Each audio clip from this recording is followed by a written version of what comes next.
Va ora in onda la rassegna stampa.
Io dico che se avete impostato la vostra radiosveglia per ascoltare la radio alle 7:30 di questo lunedì 28 di aprile, anzi 7:31 di questo lunedì 28 di aprile dell'anno del Signore 2025, vi sarete abbondantemente risvegliati.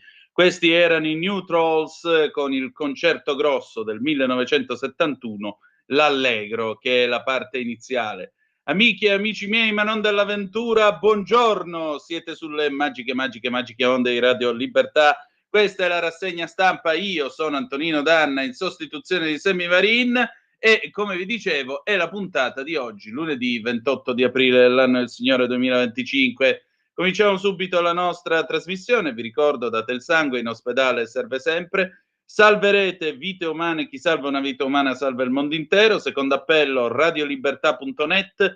Fesso chi non lo legge, perché vi perdete i liberamente del direttore responsabile Giovanni Sallusti, l'auto da fede di Giulio Cainarca, la rassegna stampa del sottoscritto nonché di Semmi e molte altre belle cosuzze, tra cui anche le videopillole. Oltre a ciò vi ricordo sempre le nostre coordinate a cui incrociamo: 340 670 9659 per le vostre zappe o WhatsApp che dir vogliansi. E già c'è qualcuno che mi scrive grande Antonino, concerto grosso dei New Trolls, Dio ti benedica fratello, Dio ti benedica. E poi ancora 0292947222 per il telefono. Quando lo dirò io, voglio salutare, visto che Simone è il pescatore di onde, siamo in questa edizione da conclave, per cui Francesco sarà il nostro pastore di onde che alle vostre orecchie mi conduce e mi permette anche di mostrarmi a tutti voi sul canale 252 del digitale terrestre. Salutiamo un nuovo ascoltatore che ci ascolta da stamattina, Franco da Sanremo, gli auguriamo buon ascolto. Allora, cominciamo la rassegna stampa, diamo un'occhiata intanto alle agenzie, eccola qua, l'ANSA, Ucraina, Trump smetta di sparare tratti, Zelensky più calmo, vuole un accordo, Rubio, settimane chiave, Zelensky ringrazia il Vaticano. Ancora il saluto a Francesco, a Santa Maria Maggiore una marea per l'omaggio al Papa, sulla tomba una rosa bianca.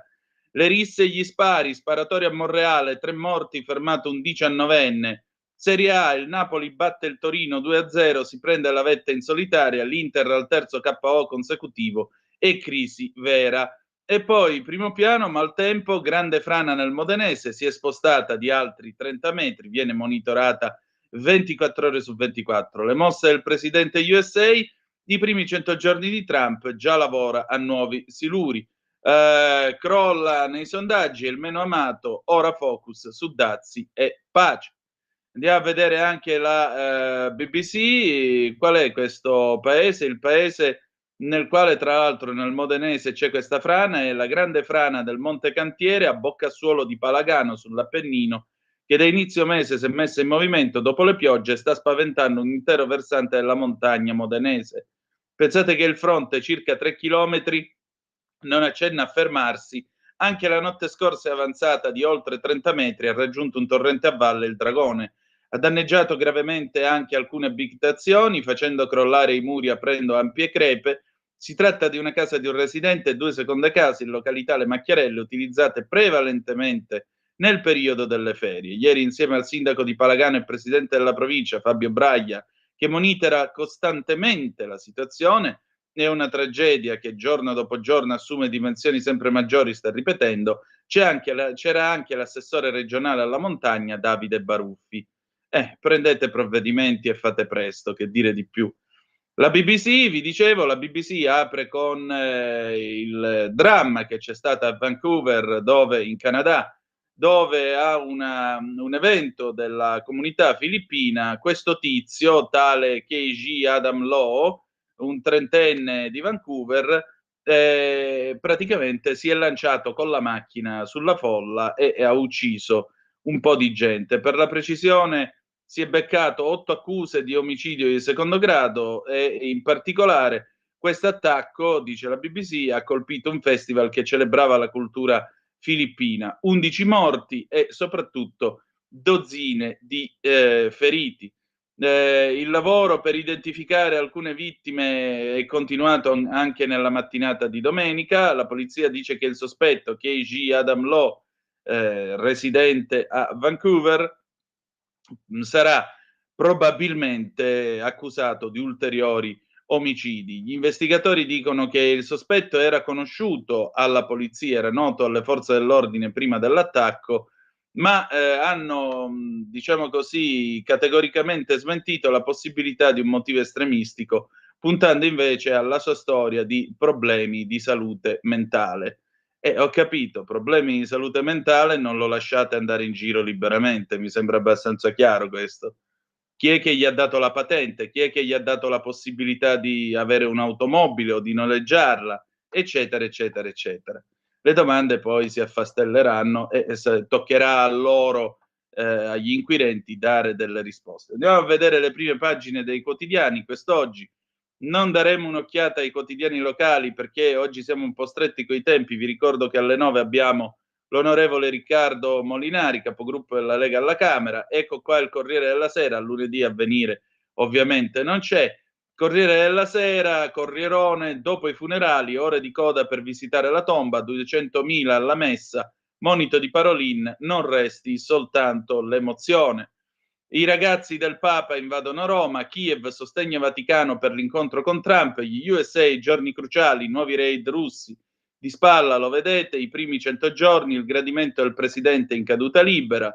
Ancora l'approfondimento sempre sul conclave che arriva, l'ex presidente della CEI Bassetti, un conclave non lungo, la vita dei cardinali a Santa Marta, pranzi e segreti agli elettori, Macron se ne è portati alcuni a mangiare cercando di usare il suo soft power nei confronti dei cardinali. Questo crede di essere ancora nel 1903, quando gli Asburgo mandarono il cardinale di Vienna a porre il veto contro Mariano Rampolla del Tindaro in conclave, il conclave che poi elesse San Pio X.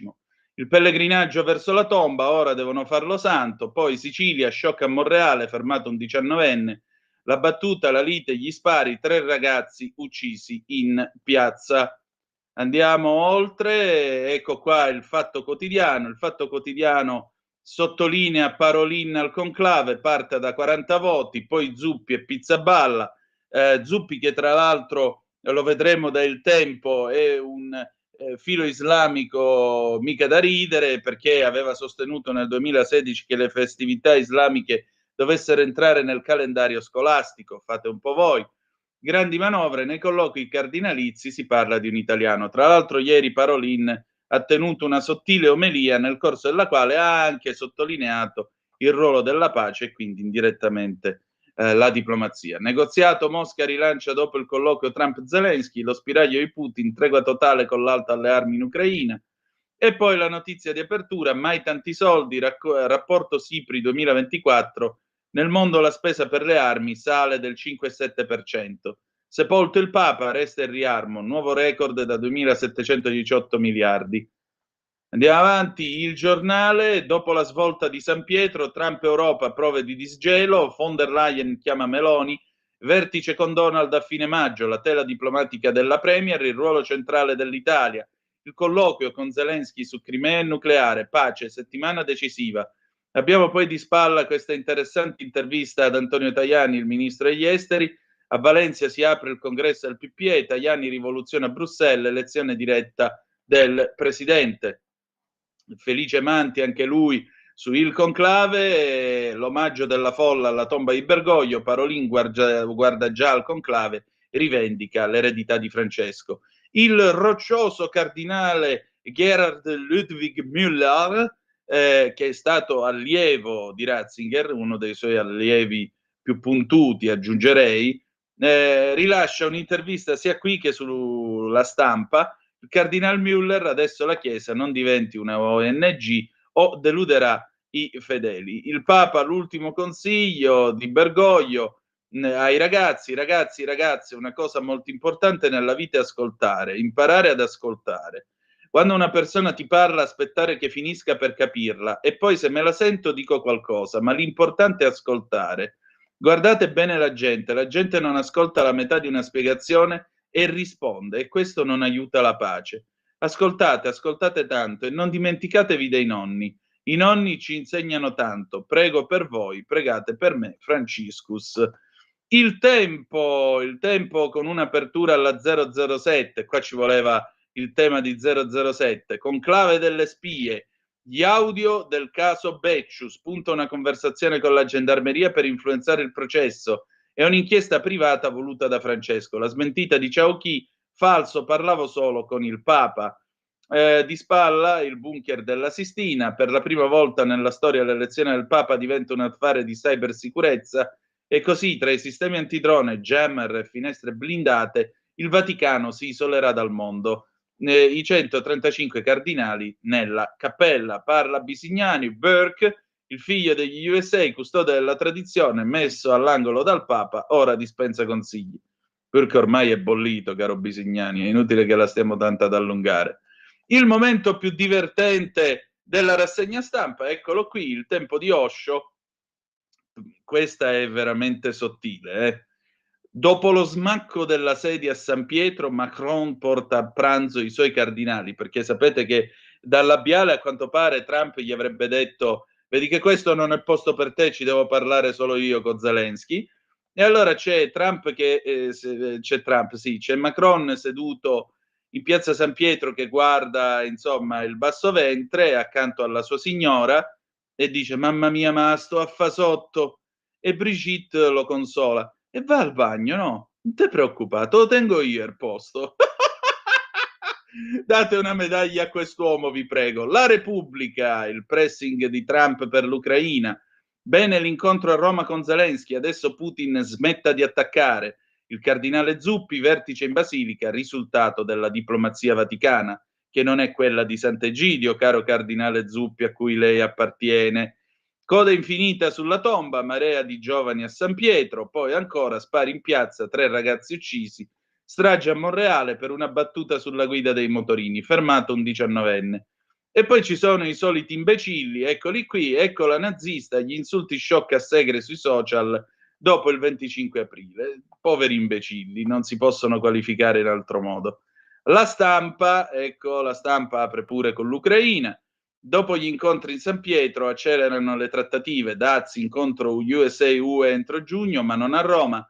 pace in Ucraina, ore decisive, pressing della Casa Bianca per la tregua, Rubio, presto capiremo la serietà di Kiev e Mosca, fotonotizia centropagina, vedete i cardinali a Santa Maria Maggiore ieri, oggi la decisione sul giorno del conclave, tra i conservatori la carta a sorpresa e Naso Bettori, lo chiamano Naso, sì, perché ha una canappia abbastanza pronunciata, vi svelo questo segreto.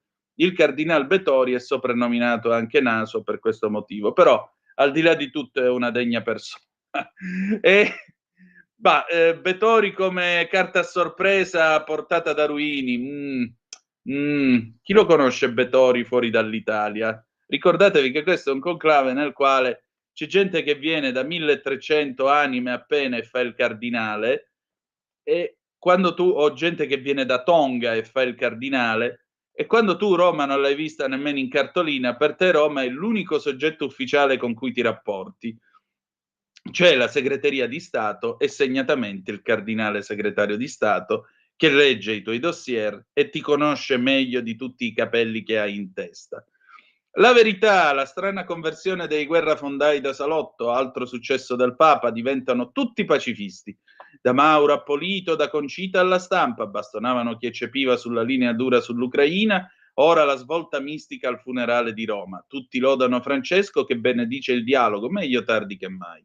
Mosca occhieggia Trump, stiamo parlando, domani Meloni riceve Erdogan, fotonotizia centropagina, eccolo qua, Tony Capozzo, von der Leyen e Callas hanno trasformato l'Ucraina in una crisi mondiale. Conclave, ci siamo, ecco le dritte di Ruini. Oggi ripartono le congregazioni dei cardinali da sciogliere il nodo Becciu. Intanto l'ex presidente della CEI divulga una preghiera per il futuro del papato. Prima l'amore, ma indebolire verità e dottrina è un danno. A voglia. La polemica è il 25 aprile, insulti alle forze dell'ordine, ad Ascoli parte la battaglia degli striscioni. Giuliano Guzzo, grazie a loro nati 270.000 bimbi, 50 anni dei centri d'aiuto alla vita, hanno assistito 1 milione di donne. Francesco Borgonovo, come sempre implacabile, Adelphi ripubblica i capolavori del grande romanziere americano, il ritorno di Roth, profeta dei disastri del woke. Andiamo a vedere adesso Libero, ecco, figuraccia a San Pietro, Trump, scansati Macron, il labiale svelato dal Sun. Prima di parlare con Zelensky, Donald ha allontanato il presidente francese. Non sei al posto giusto.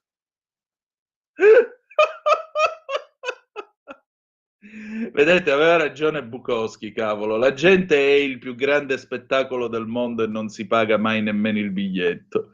Non sei al posto... Questa è bellissima, vi prego. Giocatevela al lavoro oggi. Voi siete lì, no? Alla macchinetta del caffè, arriva il collega che vuole fare lo splendido e voi non sei al posto giusto. Altro che il regista dell'incontro. USA sull'Ucraina, settimana cruciale, la tela di Meloni si rafforza. Ecco la fotografia, vedete Trump mentre sotto gli occhi di Zelensky che ha una faccia che dice ora chissà che cosa succede. Oddio, una faccia a metà tra va tutto bene e chi me l'ha fatto fare, però fa proprio segno a Macron di levarsi dai cabasisi. Poi ancora le priorità della segretaria PD, nel mondo capita di tutto, Elli pensa ai fornai, Schlein contro i negozianti di Ascoli, striscioni fascisti, chiede l'intervento delle autorità. Va bene così, che così l'Italia sarà governata dal centrodestra per i prossimi 40 anni. Vergogna nella scherma, la Svizzera dà le spalle alla vittoria di Israele. Vergognatevi, fate schifo, fate. Andiamo a vedere Italia Oggi 7, perché oggi non c'è Italia Oggi, ma c'è il settimanale. Eccoci qua. Cybersicurezza tinte UE, la direttiva europea NIS2 costringe una marea di adempimenti e documenti, più di 50, oltre a corsi di formazione e investimenti contro i rischi informatici. Il servizio di Antonio Ciccia Messina alle pagine 4 e 5. Obblighi antifrode e countdown per i rappresentanti fiscali dell'IVA, e poi di spalla Marino Longoni, con direttore di Italia Oggi, sfida burocratica al cybercrime. Io lavoro, Italia Oggi lavoro, lavorare in sicurezza grazie all'intelligenza artificiale e alla robotica, poi da pagina 41. Salutiamo anche Roxy Tomasicchio e Silvana Saturno, che sono le mamme, diciamo così, che curano ogni settimana insieme con Marino Longoni ogni, diciamo così, ogni numero di Italia Oggi 7, quindi un abbraccio a entrambe. Va bene, allora questo è quanto. Adesso facciamo una bella scappata tra le pagine dei giornali. Sono le 7:49 minuti e 32 secondi. Se avete già voglia di dire la vostra, vi ricordo 340 670 9659 per mandarci le vostre zappe o WhatsApp, e in particolare insomma diteci che cosa volete, tanto noi siamo qua. Allora, quali saranno i temi di questa rassegna stampa odierna? Ça va sans dire. Conclave che ora comincia a entrare nel vivo, perché ormai tumulato il Santo Padre, adesso ci sono i problemi da risolvere. Il primo problema, naturalmente, lo avete saputo, è questa storia del cardinale Becciu, che in particolare sarebbe al centro di due lettere che sarebbero state mostrate, questa è un'indiscrezione di Il Domani, sarebbero state mostrate al cardinale dal segretario di Stato Parolin. Sarebbero due lettere, una del 2023 e una di qualche tempo fa, mentre il Papa era ospedalizzato poco prima, firmate con la F di Franciscus, che sostanzialmente vieterebbero a Becciu di entrare in conclave. Da un punto di vista giuscanonistico c'è molto da discutere, perché intanto il provvedimento non gli era mai stato notificato. La seconda cosa, questo provvedimento non è mai stato reso pubblico, soprattutto né nel bollettino Vaticano, né soprattutto negli Acta Apostolice Sedis, che sono la Gazzetta Ufficiale del Vaticano. E poi, se permettete, io trovo un po' sospetta la tempistica con cui queste carte vengono fuori, visto e considerato che peraltro nel testamento bergogliano non c'è nessuna postilla che implica o che dice guardate che ci sono dei provvedimenti su Becciu, non voglio che... Quindi anche questo sarà motivo di discussione dei cardinali, che dovranno decidere se ammetterlo o no. Ora, nei giorni scorsi noi vi abbiamo dato il parere della professoressa D'Arienzo, che è presidente dell'ADEC, questa associazione che racchiude i principali canonisti ed ecclesiasticisti delle università italiane, e la professoressa diceva Becciu ha sostanzialmente tutto il diritto di entrare in conclave e votare. Io aggiungerei, la frase non è molto salottiera, ma è una frase di Harold Wilson, che fu primo ministro del Regno Unito, quando appunto si trattò di cacciare Lord Mountbatten dalla Marina Militare Britannica, disse certa gente è meglio averla dentro la tenda che fa la pipì verso fuori e non fuori dalla tenda che fa la pipì verso dentro. Dio mi perdoni, non è molto salottiero, ma credo che ci siamo capiti. Bene, allora, andiamo a vedere. Vabbè, vi risparmio tutta la storia dei ragazzi che vanno, parlano, vedono il Papa e tutti i discorsi. Andiamo alla ciccia, perché qui si scontrano delle idee di Chiesa, soprattutto delle idee di Vaticano futuro, e in particolare a pagina 10 della Stampa parla, vi ripeto, parla il roccioso difensore dell'ortodossia della fede, che è il cardinale Gerhard Ludwig Müller, che è stato anche prefetto della Congregazione per la Dottrina della Fede, e lui dice al collega Domenico Agasso: il nuovo pontefice contrasti la lobby gay, la Chiesa non deve cercare compromessi. Il cardinale tedesco, allievo di Ratzinger, mai criticato Francesco, solo risposta ai fedeli su certi temi. L'ideologia non prende il sopravvento sul conclave, le categorie teologiche corrette sono ortodosse. Ecco, questo è un problema grave che pone Müller. Il conclave non deve farsi spaventare dalle pressioni della gente. Il conclave non decide sulla base di quello che vuole la gente, deve decidere sulla base di quello che vuole lo Spirito Santo e che vuole ovviamente la Chiesa, quali sono i problemi. E infatti, quale profilo si augura? Dice il cardinale Müller. Il Papa deve avere una solida formazione teologica e dottrinale, essere equilibrato, né autoritario né debole, fermo ma capace di rispetto verso gli altri. Non deve essere troppo autoritario, Bergoglio lo era.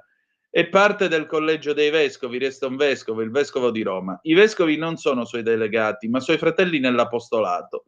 Il Papa deve agire secondo la definizione data dal Concilio Vaticano I e ribadita e sottolineata dal Vaticano II. Non è un solitario che comanda sulla Chiesa, la specificità di essere il principio di unità tra vescovi, sacerdoti e fedeli.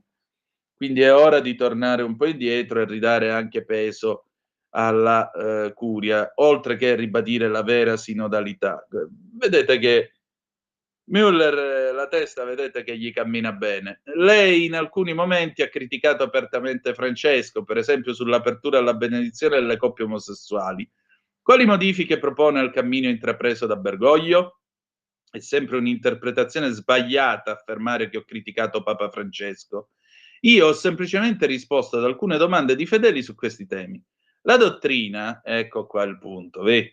La dottrina non è proprietà del Papa, dei vescovi o dei fedeli, deve essere conforme alla parola di Gesù, nessuno può modificarla. Ci spiega?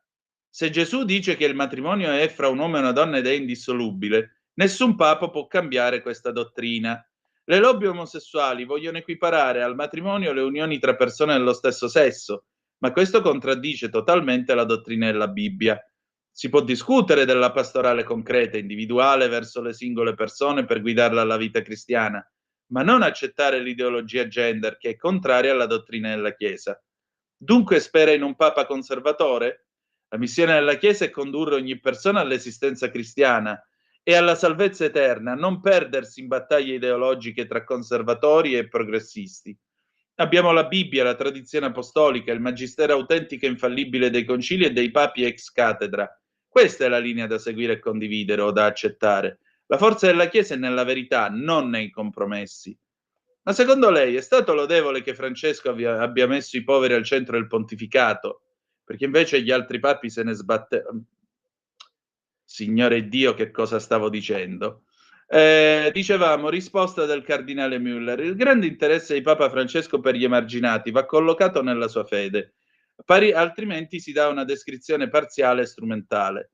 Bisogna ricordare che egli ha sempre mantenuto una spiritualità ignaziana centrata su Cristo. Nelle sue omelie e predicazioni ha sempre iniziato da Gesù, fondamento e contenuto della nostra fede. D'altronde non si può essere capo della Chiesa cattolica senza confessare quotidianamente la fede cattolica. Ci saranno forti tensioni prima e durante il conclave? Non mi aspetto grandi scontri. I cardinali hanno il compito di ascoltare lo Spirito Santo ed eleggere secondo coscienza il nuovo Papa, valutando le competenze dei candidati. Il conclave non deve diventare una contrapposizione tra gruppi ideologici schierati. Nella Chiesa non si applicano categorie politiche come destra e sinistra. Badate bene, questa cosa l'ha sottolineata ieri il cardinale Parolin nella sua omelia. E questo è un altro dato da non dimenticare, ecco, mettiamola così. Ora, per un tedesco che dice queste cose, abbiamo il progressista, eccolo qua, che però non vota, il cardinale Casper, 85 anni, teologo e cardinale tedesco, intervistato al collega Jacopo Scaramuzzi per Repubblica. E allora cosa dice invece lui a proposito dell'eredità di Bergoglio? La vicinanza della Chiesa a tutti gli esseri umani e in particolare a poveri ed emarginati. Il Papa ha poi sottolineato che il Vangelo è il centro della nostra fede e noi dobbiamo essere discepoli di Gesù Cristo. Poi per lui era molto importante la pace e la giustizia nel mondo perché senza giustizia e senza pace non possiamo sopravvivere. E poi c'è il sinodo. Cosa ha significato il fatto che il Papa abbia rivitalizzato le assemblee sinodali? Il sinodo è una sua eredità, la Chiesa siamo tutti noi battezzati e dobbiamo camminare assieme. Questo è sinodalità, dobbiamo essere per l'altro e con l'altro. Lo stesso Papa e i vescovi devono camminare insieme ai fedeli. Avete sentito prima Müller? Müller diceva che non ci vuole un accentratore, quale è stato Bergoglio. Casper invece dice no, qua era sinodale, va tutto bene. A suo avviso si può tornare indietro rispetto a questa spinta di Francesco? Io non credo che si possa tornare indietro, spero che non si possa tornare indietro, sarebbe insensato. Credo che possiamo andare avanti anche con un nuovo Papa. Andiamo avanti. Dice, secondo lei le congregazioni generali con tanti cardinali che non si conoscono tra di loro dureranno a lungo? ma hanno tutti la stessa fede. Questa è la base comune e io spero che arrivino a un consenso molto presto sul prossimo Papa, sulle orme di Francesco. Quindi vedete, lui vuole un Francesco II. Tra progressisti e conservatori, secondo lei non c'è un rischio di divisioni? C'è sempre questo rischio, quindi per lui ci sono i conservatori e i progressisti. Per Müller non devono esserci. In ogni società c'è questo rischio, ma io credo che importante è il centro aperto da Papa Francesco. A suo avviso, quando inizierà il conclave? Credo il 5 o 6 maggio, probabilmente si deciderà domani, cioè oggi. Secondo lei il cardinale Beccio entrerà o non entrerà? Non posso giudicare su questo, decideranno altri che sono competenti. Oh, mentre tutto questo accade, sono le 7:59 e 55 minuti, il tempo, che peraltro sta ponendosi a favore ovviamente dell'ingresso di Becciu in conclave, ecco qua, ricorda anche, rinfresca la memoria ai lettori. Il personaggio, l'arcivescovo di Bologna, Zuppi, dal profilo altamente politico, è tra i favoriti per la successione a Francesco. Ma sono le 8, per cui noi ci fermiamo, ci ascoltiamo Leonid and Friends, Got to Get You Into My Life, 1978, cover del 2019, a tra poco. Stai ascoltando Radio Libertà. la tua voce libera, senza filtri né censura. La tua radio.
E allora rieccoci alle 8, 3 minuti e 50 secondi sulle magiche onde di Radio Libertà. Antonino Danna al microfono con voi per questa rassegna stampa di oggi, lunedì 28 di aprile dell'anno del Signore 2025.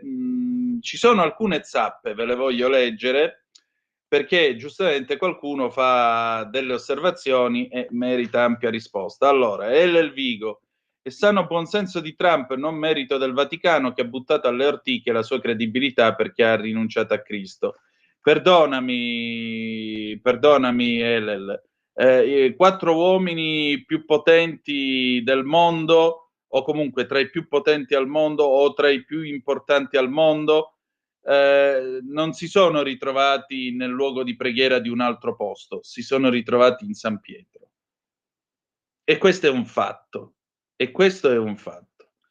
Poi, a costo di passare per complottista, ma a che serve questo bailamme sul cardinale Becciu? Marco da Milano.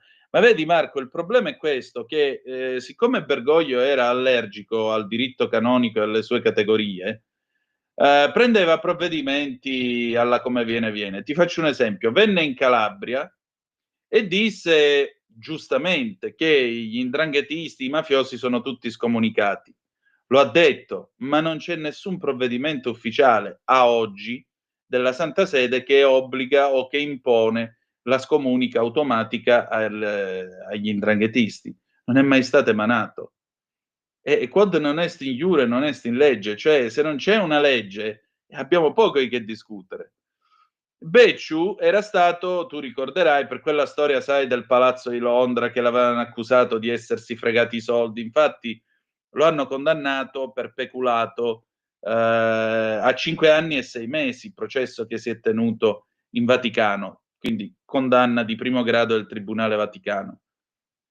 A seguito di questa cosa lui era stato ricevuto dal Papa, il Papa l'aveva cazziato, corre l'anno 2020, ed esce subito dopo un comunicato stampa che dice che il Papa ha accettato la rinuncia ai diritti connessi al cardinalato da parte di Becciu, perché Becciu gli avrebbe sostanzialmente rimesso la porpora, a leggerla così. In realtà il punto è stato scardinalato sì o no? La risposta dei canonisti interpellati è no, perché non c'è un provvedimento ufficiale. Non è un comunicato stampa che è una legge del Vaticano, non fa Stato, per cui niente. La seconda cosa, oltre a questo fatto, se non è stato scardinalato, ha diritto o no di entrare a votare in conclave? E qui entra la discussione, perché poi sai, qualcuno potrebbe pur dire vabbè, l'elezione non è valida perché non ha votato uno che aveva tutto il diritto di votare. E quindi immaginati tu che casino che viene fuori. Andiamo avanti. Ciao Antonino, guarda che Macron non voleva infilarsi tra Trump e l'Ucraino, è stata la sua fidanzatina a spingerlo. Ho letto il labiale, vai. Digli che ti mando io, allora ti sveglio o no? Guarda che se non ci vai tu, ci va la Meloni. Walter, tu sei immenso. Che ha fatto il Newcastle ieri a proposito? La Vibonese ha preso 3 pere dal Siracusa. Che brutto lunedì. Stefano, buongiorno Antonino, letture interessanti riguardo al ruolo del Papa, ma visto le dichiarazioni passate di Francesco, divisive diciamo così, mi puoi spiegare in parole semplici il dogma dell'infallibilità del Papa? Sei sempre ottimo e di grande ispirazione per riflettere, va bene, i 200 euro sono sotto il lavandino in bagno. Allora, il Papa non è infallibile sempre. Il Papa, secondo quanto, e questo è stato il grande dogma approvato dal Concilio Vaticano I nel 1870, prima della breccia di Porta Pia, il dogma dell'infallibilità papale postula questo, che il Papa è infallibile solo quando parla ex cattedra, cioè quando egli afferma delle verità di fede o proclama dei dogmi. Punto. Non è che il Papa domani si alza, vabbè, o il futuro Papa, domani si alza e dice la pizza margherita è un cibo benedetto dal Signore e quindi è infallibile e dobbiamo mangiare tutti la pizza margherita. No.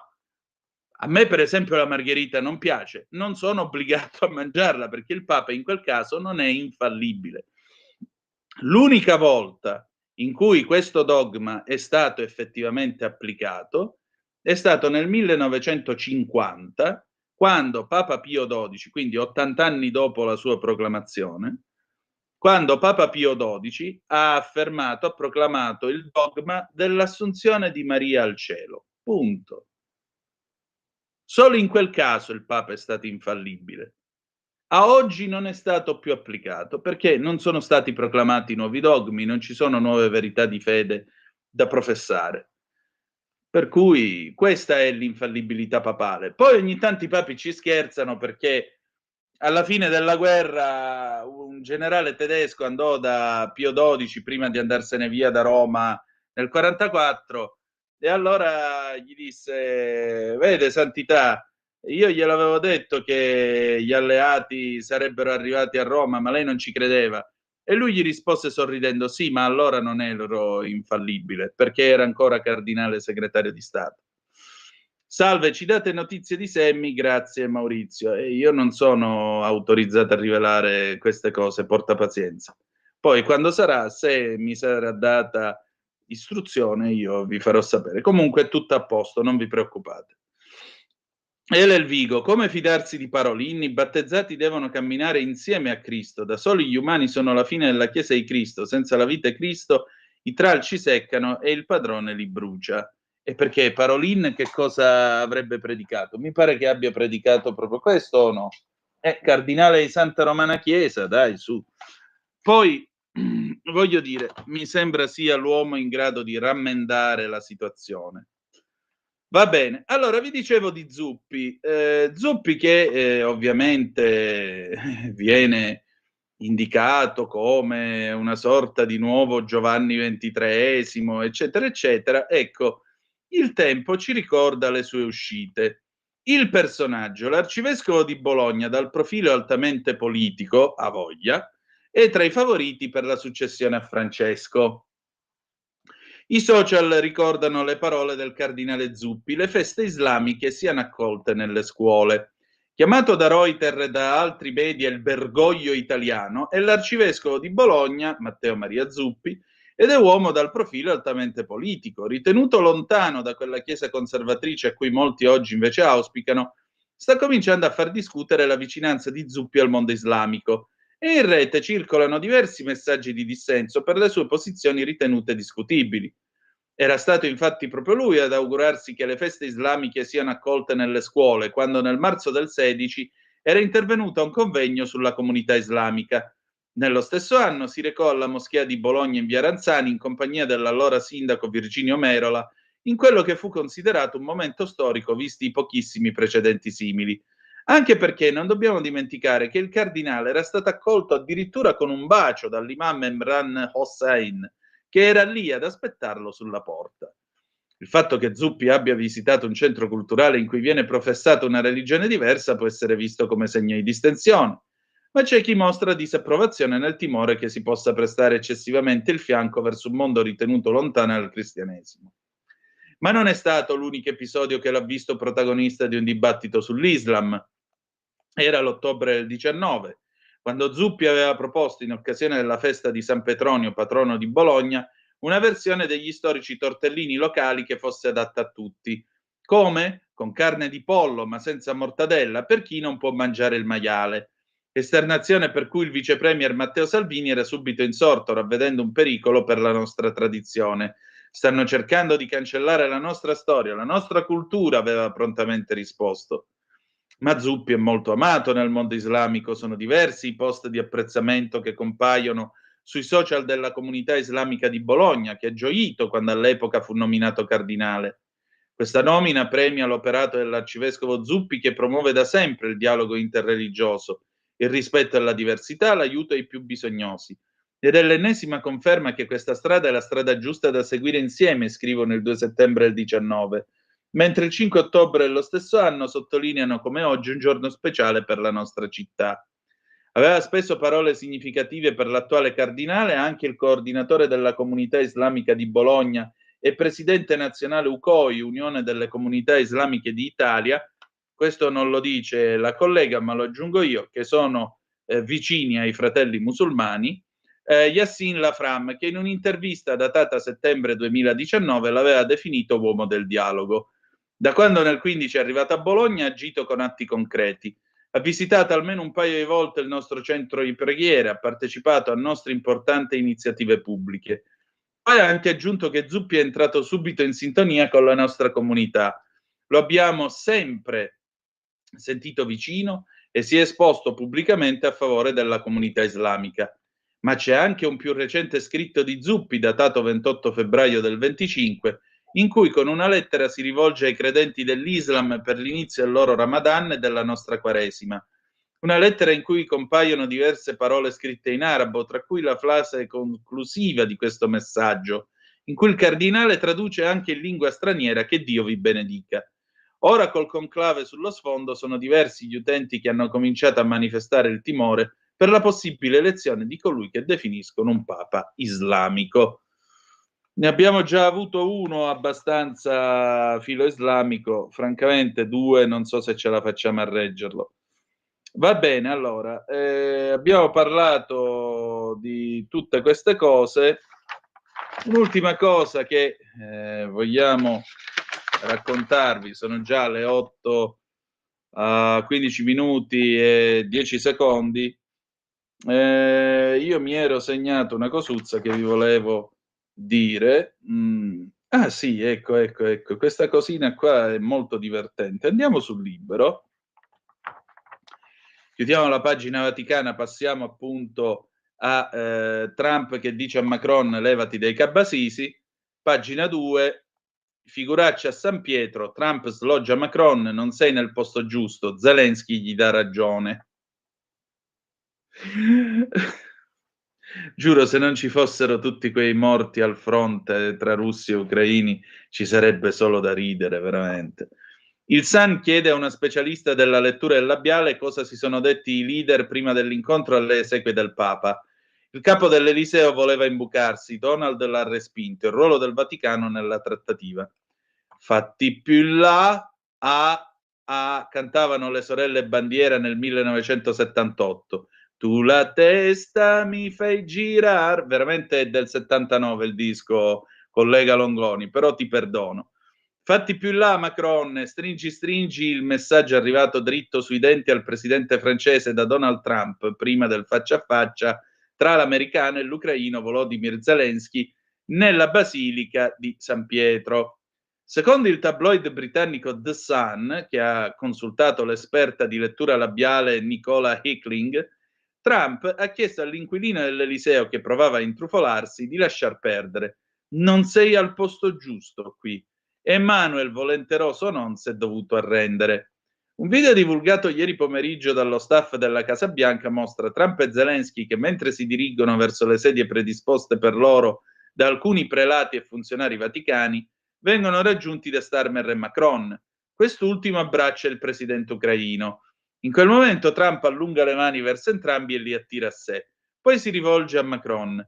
Non sei al posto giusto qui. Ho bisogno che tu mi faccia un favore. Non devi essere qui, avrebbe detto il titolare della Casa Bianca a Macron, mentre Zelensky annuiva in segno di approvazione. Vicino ai tre leader si vede anche un sacerdote che gira la testa di lato dopo aver sentito le parole di Trump. Il Sun ha chiesto alla Hickling, una libera professionista della lettura labiale, di esaminare anche i filmati del successivo incontro tra Trump e Zelensky, durante il quale il presidente ucraino avrebbe detto vorrei che lo facessi ma non in questo modo, con Trump che avrebbe risposto è una strategia molto interessante, hai delle rassicurazioni. Una ricostruzione fra l'altro che collima con quella che i lettori di Libero hanno trovato già ieri nell'articolo di Giovanni Sallusti. Emmanuel ha provato a imbucarsi ed è stato respinto, gentilmente ma con fermezza. E quindi è ancora più ridicolo il tentativo messo in piedi da alcuni media nostrani e da alcuni politici dell'opposizione di vedere in quello che potrebbe essere per ora il faccia a faccia decisivo in vista della fine della guerra un insuccesso del governo italiano, perché Giorgia Meloni non sarebbe stata presente allo storico incontro. Ma la fotografia in formato A4, cioè Donald, Volodymyr, Kir ed Emmanuel, è uno scatto che ritrae un attimo fuggente prima del vero summit, quello a due, senza l'intruso d'Oltralpe. Mamma mia, veramente, che modo d'agire veramente straccione. Provare, politicamente parlando, attenzione, lo trovo politicamente parlando qualcosa di straccionesco, tentare di infilarsi così. E infatti Trump lo caccia, ma Macron cerca di rifarsi, siamo a pagina 7, perché cosa ha fatto Macron? Nel soggiorno romano per i funerali di Francesco, Il Tempo, pagina 7, scrive il collega Nicola Spuntoni, oltre a mettersi in evidenza per essersi imbucato nello scatto del colloquio tra Trump e Zelensky in Basilica Vaticana, il presidente francese si è messo in agenda persino un incontro preparatorio con 4 dei 5 suoi connazionali che voteranno in Sistina. Un pranzo programmato nella splendida Villa Bonaparte e durante il quale il leader di En Marche ha chiesto espressamente informazioni su come costruire consenso attorno alla figura di Jean-Marc Avelain. L'arcivescovo di Marsiglia, da pochissimo eletto anche a capo della sua conferenza episcopale, è l'uomo che potrebbe dare alla Francia il primo papa dopo 647 anni. Entrato nella lista dei papabili dopo il viaggio di Francesco a Marsiglia nel 2023, il suo nome ha cominciato a farsi largo tra i cardinali bergogliani. La sua candidatura è al momento quella più in crescita negli incontri romani tra elettori e non. Il porporato francese può contare su un grande elettore d'eccezione come il gesuita lussemburghese Jean-Claude Hollerich. Quest'ultimo, ultraeuropeista e antisovranista, è uno dei membri più liberal del Sacro Collegio e vorrebbe l'attuazione di un'agenda progressista per la Chiesa. Avelain ne dovrebbe essere l'interprete con le sue caratteristiche di vescovo del Mediterraneo, molto attento ai diritti degli migranti e al dialogo con l'Islam. Hollerich, da relatore generale del Sinodo, ha conosciuto quasi tutti i cardinali elettori e ora sta offrendo il suo bagaglio di conoscenze al francese. Macron deve aver saputo della crescita di questa candidatura e ha provato a ritagliarsi un ruolo nell'organizzazione del pranzo. Oltre al candidato a Villa Bonaparte sono arrivati Philippe Barbarin, Christophe Pierre, François Javier Bustillo. Ma Macron potrebbe essersi appellato allo spirito patriottico per incoraggiare i cardinali che, con l'eccezione di Pierre, non hanno lo stesso orientamento progressista. Macron avrebbe chiesto consigli al cardinale Barbarin, veterano dei conclavi, essendo stato creato da Giovanni Paolo II e quindi presente nel 5 e nel 13. Una conversazione che deve aver lasciato perplessi due uomini di grande spiritualità come Bustillo e Barbarin. Per vedere coronare il suo sogno da monarca, Macron potrebbe anche far valere i suoi rapporti privilegiati con la comunità di Sant'Egidio, che in Sistina può contare su diversi elettori amici. Un aiuto non scontato, dal momento che il potente movimento di Andrea Riccardi avrebbe già un suo candidato, il portoghese José Tolentino de Mendonça, con la carta Matteo Maria Zuppi più coperta. Il presidente francese sa che la scommessa Avelain potrebbe essere vinta più facilmente del previsto, perché a quanto risulta il tempo su di lui sarebbero pronti a convergere persino alcuni inaspettati cardinali curiali a cui è indigesto Parolin. Vedremo. Il problema è i rapporti col mondo, chi conosci. E poi non mi pare che, cioè, non credo ci sia questo desiderio di un continuatore delle uscite bergogliane, almeno non mi sembra di vederlo. Poi, ragazzi, può succedere di tutto. Quando poi ci si chiude in Sistina, tutta questa roba diventa fuffa, lì c'è solo la realtà. Va bene, a proposito di politica estera, vi segnalo questa interessante intervista a Tajani, ad Antonio Tajani, il ministro degli esteri, qui a pagina 6 del giornale. La pace ora è più vicina, UE serve una rivoluzione. Il ministro degli esteri, burocrazia e green, i moderati cambieranno Bruxelles, Ucraina tocca a Putin. Tra l'altro Tajani ipotizza l'elezione diretta del presidente della Commissione europea. Come si cambia questa UE? Con l'elezione diretta del presidente della Commissione, che deve esserlo anche del Consiglio europeo, con più poteri al Parlamento, a cominciare finalmente da quello di iniziativa legislativa. Poi bisogna ridurre il fardello burocratico e l'eccessiva regolamentazione. Noi proponiamo che per ogni nuova regola introdotta ne vengano cancellate 2. Avvieremo un grande dibattito per avvicinare l'Europa ai cittadini. Anche sulla lotta al cambiamento climatico serve una difesa dell'ambiente che tenga sempre al centro l'uomo, parte del creato secondo il messaggio di Francesco, mentre troppe scelte finora hanno messo da parte la questione sociale con una visione panteistica alla Timmermans e Greta Thunberg. Lei è appena stata al funerale di Papa Bergoglio, dove si sono incontrati i grandi della terra, abbiamo visto il dialogo in un angolo della basilica del presidente americano e quello ucraino. Si aprono nuovi spiragli di pace. Il cristianesimo è la religione della pace, ma sempre una pace giusta, come diceva San Giovanni Paolo II. Siamo impegnati su tutti i fronti per arrivarci, dall'Ucraina al Medio Oriente, dall'Iran al Sudan. Il colloquio tra Trump e Zelensky è stato l'ultimo atto per la pace del Papa, un passo avanti fondamentale. La proposta americana per l'Ucraina che l'Ucraina dovrebbe accettare porterebbe a una pace giusta?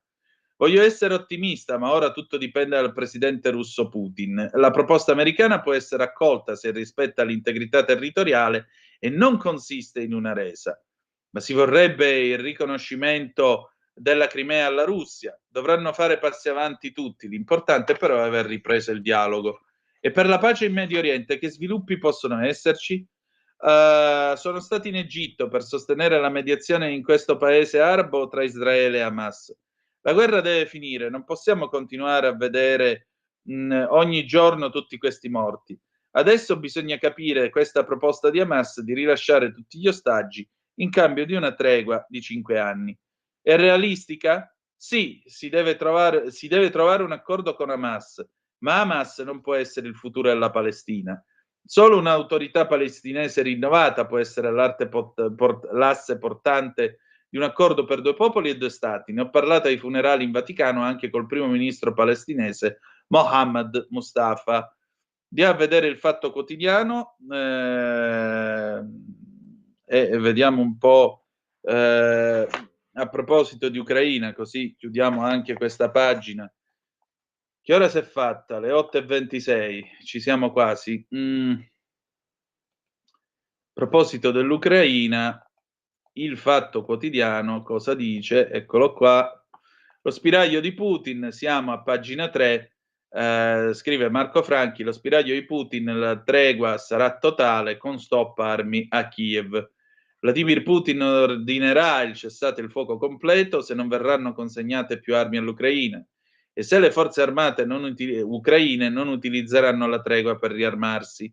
Dopo la foto storica che ha ritratto il presidente americano Donald Trump e quello ucraino Zelensky improvvisare un tavolo della pace all'interno della Basilica di San Pietro in occasione dei funerali di Jorge Bergoglio, ora un nuovo spiraglio per quello che già qualcuno definisce il miracolo di Francesco arriva direttamente al Cremlino.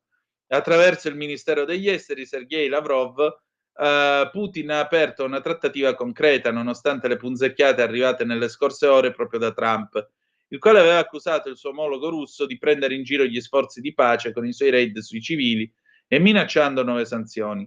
Dichiarazioni che sono state accolte con una certa calma in realtà da Mosca. Secondo il portavoce Dmitry Peskov, nella visione dei leader di Washington e Mosca relativa al conflitto ci sono molti elementi che coincidono davvero. Per il Cremlino resta importante poter dare un annuncio decisivo per la festa della vittoria del 9 di maggio, quando festeggeranno ovviamente gli 80 anni dalla fine della guerra mondiale, della seconda guerra mondiale. Chiudiamo anche questa pagina dedicata all'Ucraina, che ora è le 8:27, abbiamo ancora un paio di minuti a disposizione e quindi facciamo una cosuzza, passiamo. Si parlava di Garlasco, credo, sul Libero, ora diamo un'occhiatina. Si torna a parlare di Garlasco perché vediamo un po'. Vediamo un po', qua no. No, vabbè.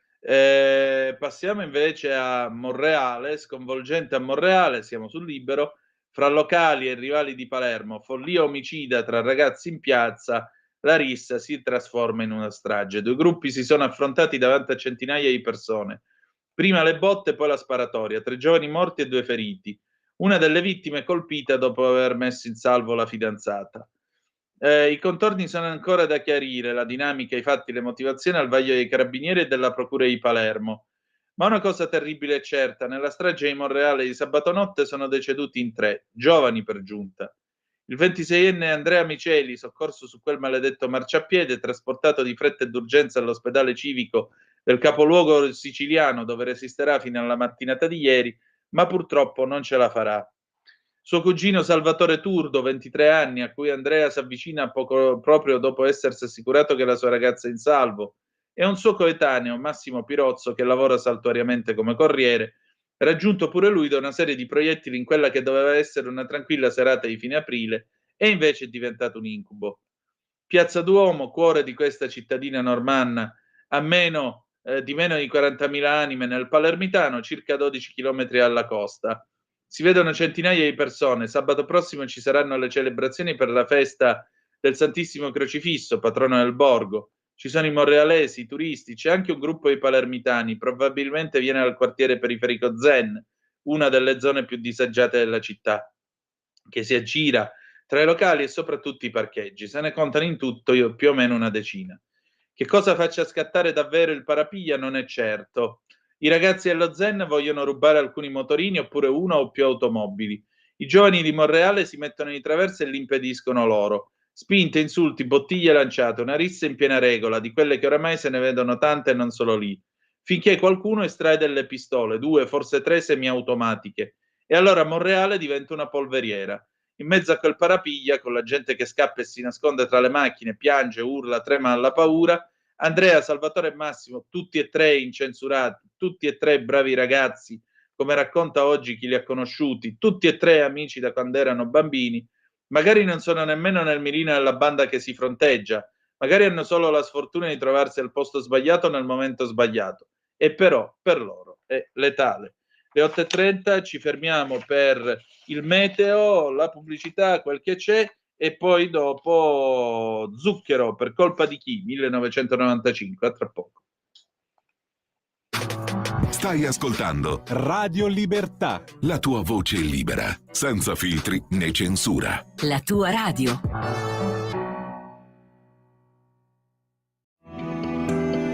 Il meteo.it presenta le previsioni del giorno. Instabilità latente su almeno mezza Italia. Sarà un'altra giornata caratterizzata da cieli irregolarmente nuvolosi e da frequenti rovesci. In mattinata il più elevato rischio di precipitazioni sarà a carico dei settori tirrenici e della Sardegna. Altrove sarà in genere asciutto e più soleggiato. Nel pomeriggio piogge via via più diffuse sostanzialmente sui medesimi settori, con rischio anche temporalesco, specie al sud e sulla fascia tirrenica. Massime in aumento al nord. Per ora è tutto da ilmeteo.it, dove il fa la differenza anche nella nostra app. Una buona giornata da Lorenzo Tedici. Avete ascoltato le previsioni del giorno. Lo amiamo perché ci offre sempre le cose più buone e naturali. Linea Alberto Acerbis! Eccoli qua i miei amici di Radio Libertà, buongiorno, la primavera alle porte, si sente il profumo, si comincia adesso a sentire il profumo. Saluto la regia, saluto i giornalisti, Cainarca, saluto i lucisti, insomma, buongiorno a tutti. Allora, devo togliermi questa mattina, qualche volta succede, un paio di sassolini. Allora, un paio di sassolini che ce l'ho qua adesso e togliamoci questi sassolini. L'olio Acerbis, lo conoscete, c'è chi lo acquista da 25 anni, costa 84 euro. Quest'anno è 2 anni che costa 84 euro, 6 bottiglie da 1 litro, il trasporto non lo pagate. Volete l'analisi chimica dell'olio, ce le chiedete, ve le mandiamo. Le analisi chimico-fisiche, quelle vere, ve le mandiamo. Così le fate vedere all'esperto vicino di casa, c'è sempre un esperto che dice, e ve ne mandiamo 84 euro, 6 bottiglie da 1 litro. Un olio oggi in qualunque supermercato che vedete lì, sono lì, no? Super offerta, prendi 3 paghi 7, insomma costa intorno ai 12 euro, 11,50 euro, 12 euro. Ma se facciamo anche 11 euro, il nostro costa 14 euro, 3 euro di differenza. Tra il nostro olio Acerbis, che conoscete, è un olio che va bene, 3 euro di differenza. Voi consumate di media, una famiglia consuma 6 bottiglie in 2 mesi di olio, 2 mesi. Quindi sono 18 euro 2 mesi. E voi, perché voi siete molto attenti. E qualcuno per 18 euro di olio extravergine di oliva, che è il principe indiscusso della tavola, che fa la differenza, che insomma è un prodotto importante, ancora più del vino per certi versi in tavola, per 18 euro? Io trovo ancora quelli che mi dicono però Acerbi, se io l'ho trovato a meno al supermercato a 11, allora tutti questi anni non sono serviti a niente. Vuoi l'olio Acerbis? Ti fai un'esperienza, prendi uno spaghettino del 5, del 5 chiaramente italiano, lo fai un pochettino al dente, un giro di olio Acerbis, un po' di formaggio, annusa, mangia e fai una delizia. 84 euro, 6 bottiglie da 1 litro, il trasporto non lo pagate. Io non ne ho quasi più, prenotatelo l'imbottigliamento per aprile, 030 68 40 408, oppure olioacerbis.com, perché l'olio Bu, come diceva il mio nonno, serve sempre a galla. Vi voglio bene, ciao. Stai ascoltando Radio Libertà, la tua voce libera, senza filtri né censure, la tua radio.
Ma voi ve lo ricordate quando Zucchero cazziò quella turista? Era credo una nuova ricca russa in un concerto in Sardegna. Ve la ricordate quando lui fece quella cosa lì? Vedo un entusiasmo e poi cominciò. Quella ragazza lì sta mandando un messaggino al suo amorino, quel lavandino, quel catamarano, quel baraccone schifoso, vai! È rimasta nella leggenda sta sfuriata, veramente. Per me Zucchero è un genio, c'è poco da fare, ma anche perché effettivamente Tu vai a sentire un cantante, ti metti lì a chattare col fidanzato, a mandare i messaggi. Ma che razza di rispetto è? Vabbè. Ognuno con la sua, col suo stile, mettiamola così. Oh, vi dicevo di Garlasco, intanto sono le 8:39 minuti sulle magiche onde di Radio Libertà, qui alla rassegna stampa. Fornì l'alibi a Sempio, la madre in caserma. Siamo qua su Il Tempo, pagina 15, la collega Rita Cavallaro. Delitto di Garlasco, la donna raccontò che uscì di casa alle 8:15, quando tornò alle 10 trovò Andrea e il marito nell'abitazione. Il 37enne, appunto, Andrea Sempio, amico del fratello della vittima, già archiviato in un'indagine lampo del 17 e ora di nuovo indagato perché il suo DNA è compatibile col profilo genetico sulle unghie di Chiara, davanti alle telecamere chiede che gli approfondimenti vadano fino in fondo per scagionarlo da eventuali responsabilità nell'omicidio, per il quale sta scontando 16 anni di carcere Alberto Stasi. Sempio infatti continua a proclamarsi estraneo al delitto, così come stanno sostenendo i suoi genitori Giuseppe Sempio e Daniela Ferrari. Eppure le contraddizioni agli atti, soprattutto nelle intercettazioni, sono troppe e in controtendenza con gli orari incredibilmente precisi forniti come alibi al figlio, rafforzati nella memoria nonostante siano passati 18 anni.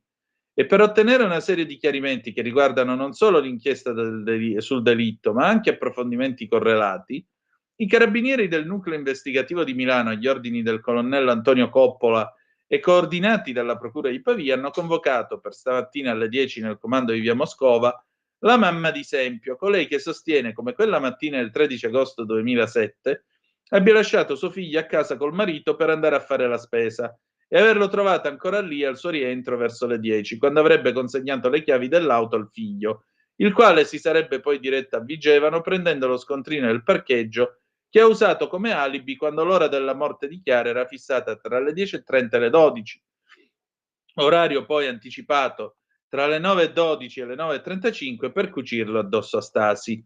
Non capisco perché risentirla, nel 2017 aveva già detto tutto quello che sapeva e ricostruito la circostanza dello scontrino, ha detto l'avvocato Massimo Lovati che con la collega Angela Taccia difende Sempio.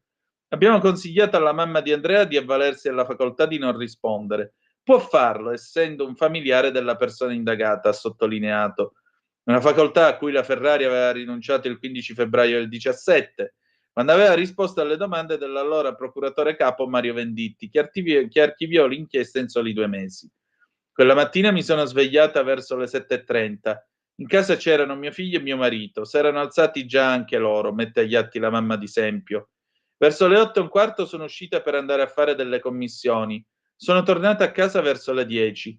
Quando sono tornata a casa ho trovato mio marito e mio figlio, il quale mi stava aspettando, perché mi aveva già detto prima che io uscissi che gli serviva la macchina per andare a Vigevano. Quando sono tornato ho dato le chiavi della macchina a mio figlio, che è uscito ed è rientrato verso mezzogiorno, ha detto la donna, che in un'intervista esclusiva a Quarto Grado ha sfoggiato per la prima volta una precisione chirurgica. Sono entrati in casa che erano le 10. Alle 10:05 ho consegnato le chiavi della macchina all'Andrea, che è andato a Vigevano. Oltre ai dettagli su quel terribile giorno, gli inquirenti vogliono chiedere conto alla donna anche di quelle dichiarazioni registrate alle Iene con la telecamera nascosta, in cui la Ferrari ha detto che l'avvocato dei Poggi, Gianluigi Tizzoni, potrebbe aver passato gli atti della prima indagine sul figlio all'avvocato Lovati. Non so se glieli ha dati a pagamento gratis, ha detto la Ferrari, circostanza che la mamma di Sempio ha del tutto smentito nell'intervista a Quarto Grado, ma che, avvalendosi della facoltà di non rispondere, non pare intenzionata a chiarire con gli inquirenti, così come non metterà agli atti neppure gli orari esatti dell'alibi del figlio. Che ora è? Le 8:43, diamo un'ultima occhiata a quello che ha detto Toni Capozzo alla Verità, dopodiché il telefono è aperto allo 029294 7222. Poi alle 8:50 avremo il Qui Parlamento con l'onorevole Alberto Bagnai. Allora, vediamo un po' le zappe che sono giunte. Un momentino che le prendiamo. Eccole qua. Buongiorno Antonino, purtroppo riguardo alla Santa Madre Chiesa vige mediaticamente l'ignoranza totale. A voglia, caro Mauro. Fuori di dubbio che Papa Francesco abbia demolito dogmi, teologia e dottrina, non ha confermato i fratelli nella fede, ha diviso in 1000 fazioni i pochi cattolici rimasti. Spero che all'ultimo minuto abbia chiesto perdono, ma chi accetta di divenire Papa avrà un compito immenso. C'è chi dice che questo sia stato un pontificato profetico, per certi versi lo fu anche quello di Giovanni XXIII. È altrettanto vero che probabilmente su certe cose il Papa ha tentato degli strappi e questi strappi dovranno essere rammendati. Per questo ci vuole un Papa di mediazione che rimetta le cose un po' a posto. Per questo non si possono fare ulteriori fughe in avanti, eccetera, eccetera. A meno che la Chiesa non decida una svolta geopolitica e allora lì fanno tagle perché puntano sull'Asia e però significa anche mettersi in rapporto con Pechino e quelli non scherzano. Dio fa che Zuppi non diventi mai Papa, preferisco pan bagnato, Pietro. Straordinario, Pietro, straordinario. Elel Vigo, questa disgrazia UE è il risultato anche del sostegno di Tajani. Comunque dell'intervista di Tajani ne parleremo anche con Molinari perché è interessante questa idea della democrazia diretta per l'elezione del Presidente della Commissione europea che diventerebbe anche Presidente del Consiglio europeo e questa sarebbe un'innovazione niente male. Vi dicevo di Tony Capozzo, eccolo qui sulla Verità. E lui, parlando con Federico Novella, dice l'errore dell'UE, Kiev, una crisi locale, è diventato un conflitto globale. Il giornalista, incredibile ci fosse solo il Papa a parlare di pace. La von der Leyen ha tenuto una linea impossibile sull'integrità territoriale. Ora resta fuori dalle trattative. Trump dice che Zelensky è un incendiario se si impunta sulla Crimea. È un incendiario lui e anche la von der Leyen quando insiste sull'integrità territoriale dell'Ucraina. Che è come dire andiamo avanti con la guerra. Alternative non ne vedo, lo chiedo a tutti, come facciamo altrimenti a far ritirare i russi? È stato Putin a invadere l'Ucraina, oggi dovremmo rinunciare alla giustizia? Le guerre sono così, Pola, Fiume, era terra italiana o sbaglio?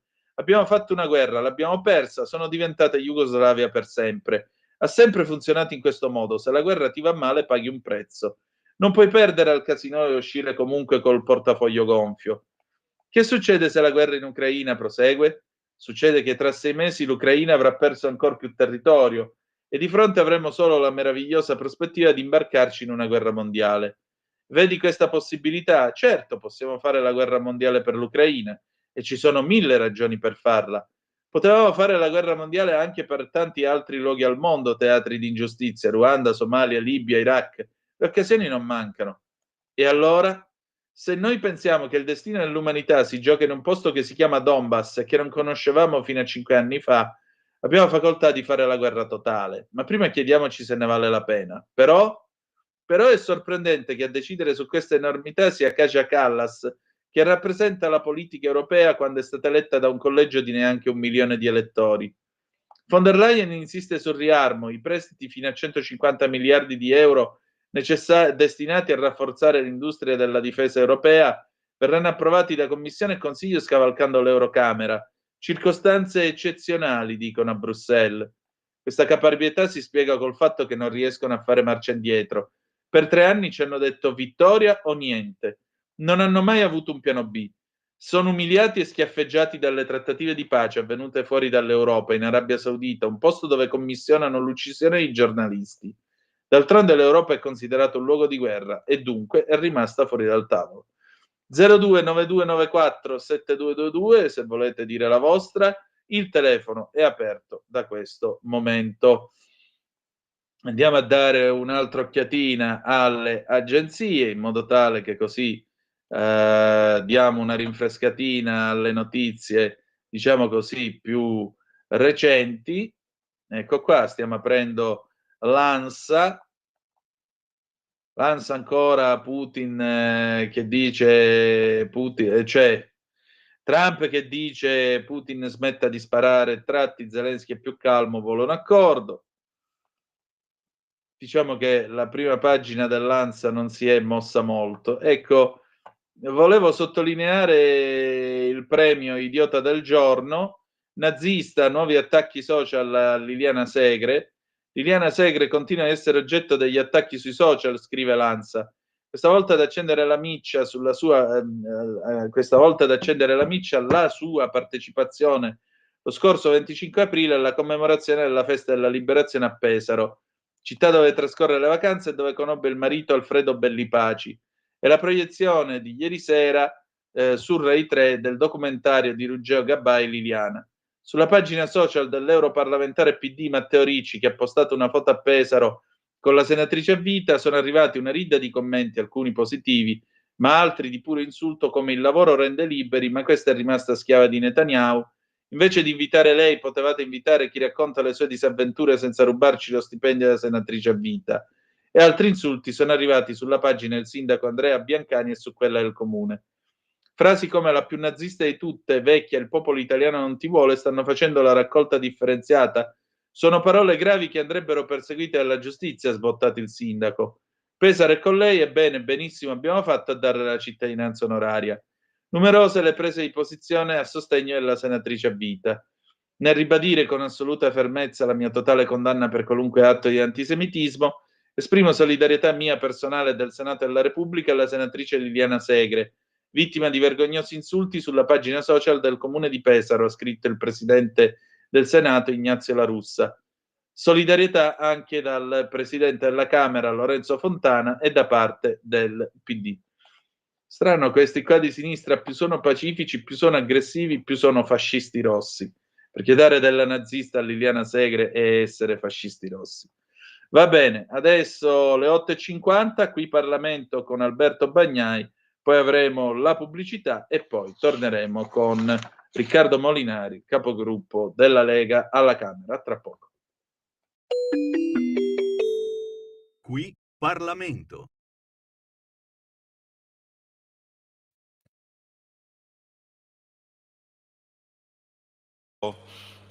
Mi permetta, Presidente, di esternarle il mio apprezzamento per il polso fermo con cui conduce l'Aula anche in sessioni partecipate e turbolente come quella di oggi. Questo penso che le sia dovuto ed è per me un piacere esternarle la mia ammirazione per il suo lavoro. Io vorrei, essendo stato incaricato di fare la dichiarazione di voto per il mio gruppo sul documento di cui abbiamo ampiamente trattato, vorrei cominciare dalla fine dicendo che naturalmente il mio gruppo voterà a favore della risoluzione per convinzione profonda, e credo che secondo me voterebbero a favore anche molti di quelli che in realtà poi per una normale dialettica parlamentare e per dovere insomma di appartenenza, di bandiera, magari si asterranno o voteranno contro, perché credo che sia veramente difficile votare contro il lavoro che questo governo sta facendo, e vorrei anche argomentarlo con qualche elemento fattuale, per portare qualche elemento di verità fattuale, qualche numero nel dibattito che è stato molto molto approfondito, anche allo scopo di portare un elemento di riconciliazione. Cioè sarebbe veramente un peccato se le critiche, ovviamente tutte lecite, tutte utili, dell'opposizione si prestassero al sospetto di essere in realtà semplicemente un modo di, come dire, tifare contro il paese per tifare contro il governo del paese. Invece dobbiamo riconoscere i risultati che il paese ha raggiunto, cioè la dialettica politica, quando magari un giorno fra tanti anni, insomma, la maggioranza cambierà, desideriamo che sia perché qualcuno ha fatto delle proposte migliori, non perché qualcuno ha tifato per un asteroide che però non sta arrivando e noi siamo ancora qui a sostegno del governo, di uno dei governi più longevi di questo paese.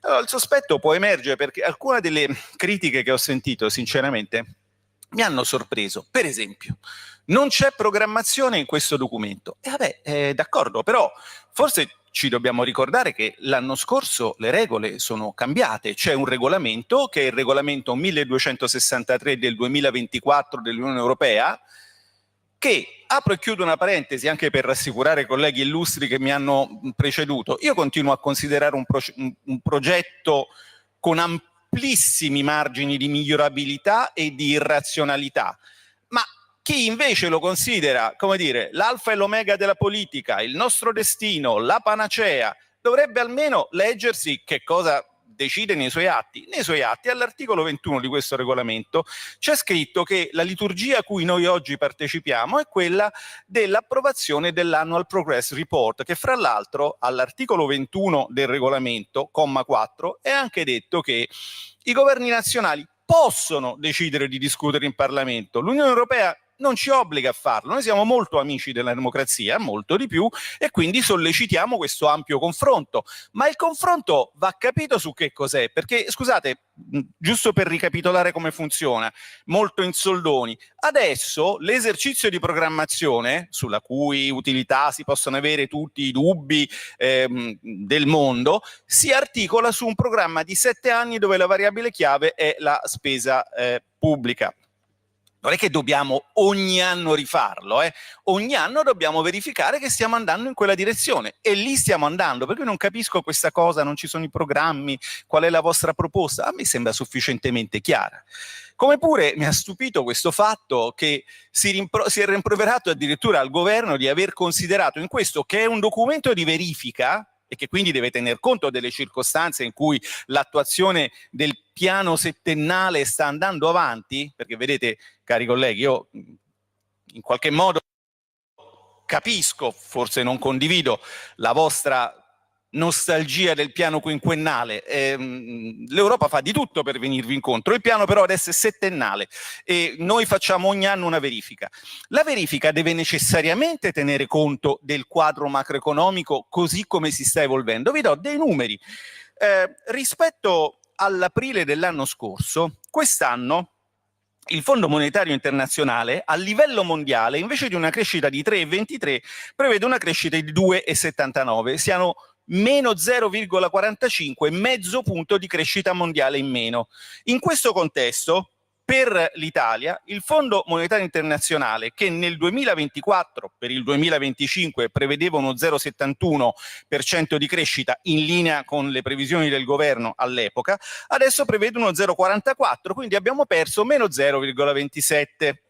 Vi ricordate i bei tempi in cui ci indicavate la Germania come un faro di, come dire, virtù, rigore economico, come un modello da seguire? Bene, come è andata a finire? È andata a finire che il Fondo Monetario Internazionale per la Germania l'altro anno prevedeva più 1,33 di crescita nel 2025. Quest'anno prevede meno 0,05. Il ritocco al ribasso è stato di meno 1,38 punti. Quindi a spanne 6 volte in più nel male di quello che è stato ritoccato la nostra crescita. E questa è la differenza fra un modello economico forte, fra un paese con un governo forte e un modello economico fragile con un governo fragile. E come si dice a Roma, ci dovete, ahimè, stare, perché le cose stanno così. E a me ha molto colpito nell'ascoltare la discussione generale il fatto che un mio collega che stimo e che quindi nomino per nome, poi non so se questo promuoverà un suo intervento per fatto personale alla fine della seduta, l'onorevole Ottaviani, ha sostanzialmente articolato il suo intervento in discussione generale come volevo articolarlo io, e vorrei esplicitare qual è il punto che colpisce nel dibattito che c'è stato. Cioè, fondamentalmente il paese sta andando bene secondo le metriche che hanno senso per voi, che voi ci avete sempre proposto, quelle delle agenzie di rating, quelle della sorveglianza macroeconomica europea, e adesso non siete contenti perché qualcuno riesce dove voi avete fallito in un obiettivo che a voi sembrava particolarmente, come dire, pregno di significato. Io da macroeconomista qualche dubbio ce l'avrei, ma sono fatti miei. Tanto per dire due numeretti, no? Qui è la prima volta che assistiamo a un upgrade del debito sovrano del nostro paese, cioè non è una cosa banale. Si può ragionare su quanto ci debba interessare questo risultato, perché si può ragionare sulla sua razionalità. Ad esempio, qualcuno potrebbe dire: beh, ma quando abbiamo avuto il primo downgrade, il debito, il penultimo, perdonatemi, nell'inizio del 2012, a fine 2011, il debito, con l'avvento del presidente Monti, era al 119%. Come mai con un debito così relativamente basso per gli standard attuali, con l'avvento di cotanto economista alla guida del paese, abbiamo avuto un downgrade? E perché abbiamo avuto un downgrade nel 2013, quando il debito era al 131% e c'era sempre un governo più o meno tecno PD tecno, insomma, quella roba lì? Adesso invece abbiamo un debito al 135,3%, molto più alto, e abbiamo un upgrade, perché evidentemente il giudizio sulla sostenibilità del debito che danno i mercati è un pochino più pragmatico, meno ideologico, meno stilizzato, meno banale di quello che ci è stato inflitto per anni nel dibattito di questo paese. Perché sì, nel debito pubblico le dimensioni contano, va bene, ma conta anche la capacità del governo di servire il debito, non dico ripagare, perché il debito pubblico si rifinanzia e questo governo con la sua stabilità le garanzie le dà di riuscire a fare questa cosa. E poi scusate, vi do un'altra informazione in un minuto, tanto che votiamo favorevolmente l'ho già detto. Questo giudizio delle agenzie di rating è perfettamente collimante con quello che ci dice la procedura sugli squilibri macroeconomici della Commissione europea. In questo momento l'Italia è il miglior paese sotto il profilo di quella sorveglianza macroprudenziale, perché viola un unico parametro, che è quello del debito pubblico, che è un parametro che però non preoccupa i mercati. Quindi possiamo tranquillamente dire che in questo momento siamo gli unici, come dire, senza macchia, senza colpa né peccato, neanche agli occhi dell'Europa che tanto vi piace. Ci sono tanti paesi che a voi piacciono di più dell'Italia, viene spesso portata ad esempio la Spagna. La Spagna di parametri ne viola 3, di cui uno molto preoccupante, che è il debito estero netto. È un pochino presto per dire se Sanchez sarà il nuovo Zapatero, però i fondamentali macroeconomici della Spagna sono più o meno quelli di quell'epoca lì. È facile, diciamo così, campare con gli afflussi di capitale estero. Vogliamo parlare della Germania? La Germania ne viola addirittura 5, ha avuto un tracollo della quota dell'export, che è un parametro che con il suo strabismo la Commissione ci esorta a controllare. Presidente, concludo. Il paese è solido, questo governo lo sta guidando nella giusta direzione. Spiace che chi auspicava che si andasse in questa direzione e si utilizzasse questa bussola adesso non è contento, perché qualcuno finalmente riesce a fare quello che loro per tanti anni non sono riusciti a fare. Grazie. Grazie a lei.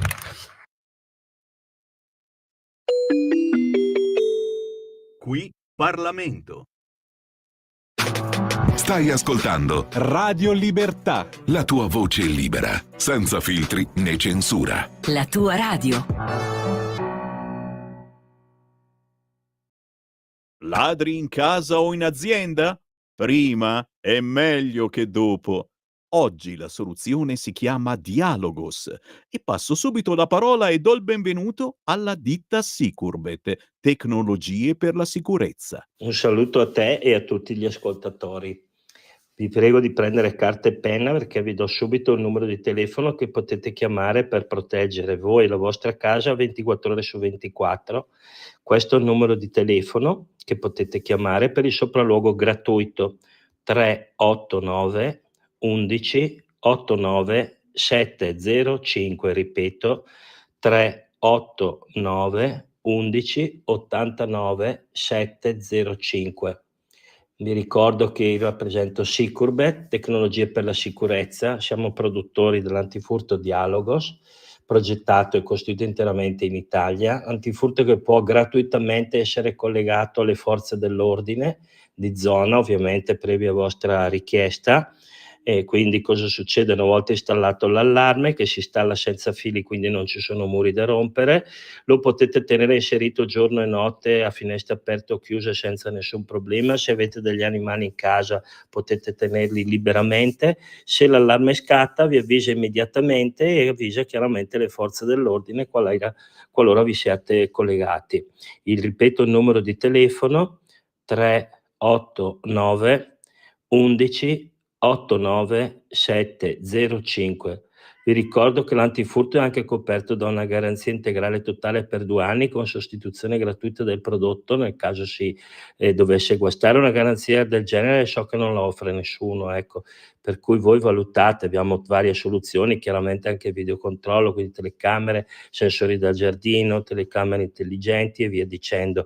Vi ripeto il numero di telefono che è 389 11 89 705. Un saluto a tutti e ricordatevi sempre che prima è meglio che dopo.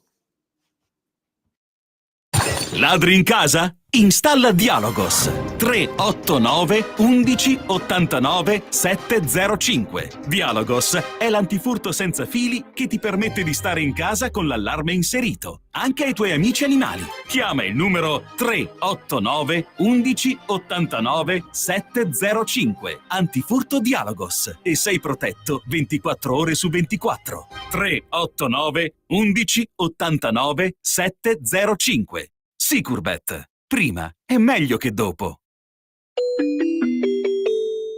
Qui Parlamento. E alle 9, 4 minuti e 55 secondi io ho il piacere di ritrovare l'onorevole Riccardo Molinari, che è capogruppo della Lega alla Camera. Buongiorno onorevole, buon lunedì. Buongiorno, un saluto a tutti. E allora, caro onorevole, stamattina è emerso su Il Giornale questa interessante intervista ad Antonio Tajani che parla di introdurre l'elezione diretta del Presidente della Commissione europea, il quale a sua volta diverrebbe anche Presidente del Consiglio europeo. Insomma, mi sembra che sia una buona idea per rendere l'Europa magari più frutto di una decisione popolare che non di manovre di corridoio. Che ne pensa?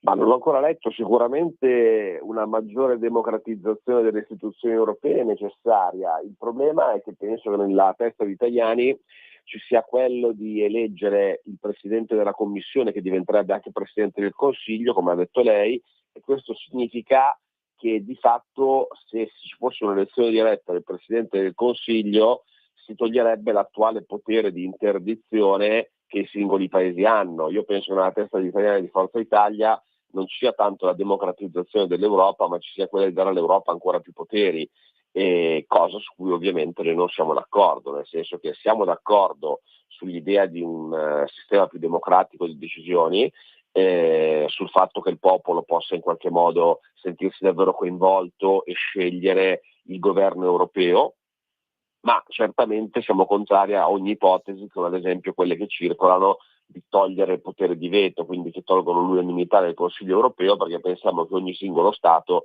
debba comunque potersi opporre quando non vede davanti a decisioni europee tutelati i propri interessi. Certo. Senta, questa settimana l'Italia è stata al centro dell'attenzione internazionale. Tra l'altro una immagine molto potente è quella di Trump e Zelensky che parlano dentro la Basilica di San Pietro con il feretro di Papa Francesco ancora lì, pronto per essere portato in piazza per la celebrazione dei funerali. Allora, Macron che ha cercato con un gesto, lo dico io, così così non creo problemi diplomatici, con un gesto francamente abbastanza straccione, di infilarsi e di rubare la scena, a Giorgia Meloni, di mettersi in mezzo tra Trump e Zelensky, Trump che gli dice: "Non sei nel posto giusto, vattene via". Ecco, c'è questa corsa continua, ma lo vogliono capire questi qui che politicamente parlando, se vogliono andare a Washington, devono passare per forza per Palazzo Chigi?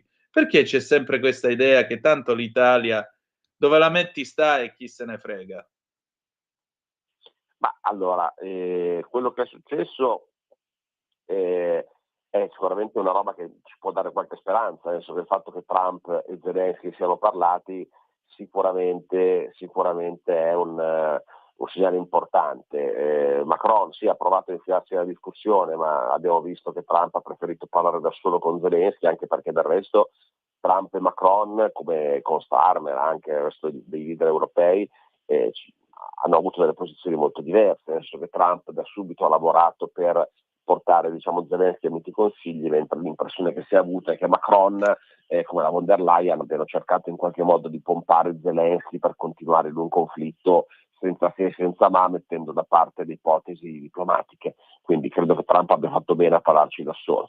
Poi sul ruolo dell'Italia, penso che l'Italia abbia dimostrato la sua centralità col viaggio di Giorgia Meloni a Washington, con la visita di Vance il giorno dopo qui a Roma, col fatto che c'è l'impegno di Trump di tornare in Italia per incontrare sicuramente Giorgia Meloni, ma c'è anche l'ipotesi che a Roma possa esserci un vertice con le istituzioni europee, che è necessario per il tema dei dazi, perché ricordiamo che sui dazi quello che può fare l'Italia è dialogare con gli Stati Uniti per evitare che gli Stati Uniti mettano dazi su merci esportate dall'Italia, ma diciamo la controrisposta europea, quindi dazi che metterà l'Europa, quella è qualcosa che l'Italia da solo non può decidere oggi per le regole europee, quindi lo decide l'Europa.